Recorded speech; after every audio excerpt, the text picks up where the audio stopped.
দুনিয়ার কোনো কিছু হাসিল হয়ে যাওয়া এটা সফলতা নয়। একজন মুমিন মুসলিমের মর্যাদা আল্লাহর কাছে, এক পাল্লায় যদি একজন মুমিন মুসলিমকে রাখেন, আরেক পাল্লায় পুরো পৃথিবীকে রাখেন।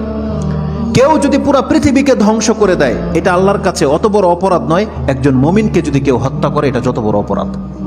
তাহলে একটা মানুষ তাওহীদের উপরে যারা আছে তাদের মান মর্যাদা এত, আল্লাহ বলছেন অতএব তারা যেন দুনিয়ার জন্য নয়, বরং তারা ওই পরকালে জাহান্নাম থেকে মুক্ত হয়ে যাওয়ার সেই রাস্তা যেন তারা অবলম্বন করে। কারণ সেই দিন যাকে জাহান্নাম থেকে শুধু বাঁচানো নয়, দূরে রাখা হবে।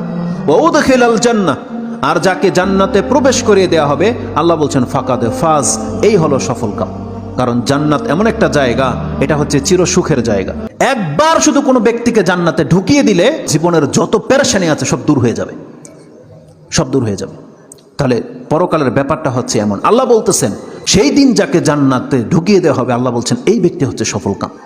তাহলে এই সফলতা আসবে কিসে? একমাত্র আপনার ঈমান, তাওহীদ। আপনি আল্লাহকে মেনে নিয়েছেন, আল্লাহর বান্দা, আপনি আল্লাহর সাথে শিরিক করেন না, এমন প্রত্যেকটা ব্যক্তি সেই জান্নাত সে পাবেই পাবে। এটা আল্লাহ ওয়াদা করেছে।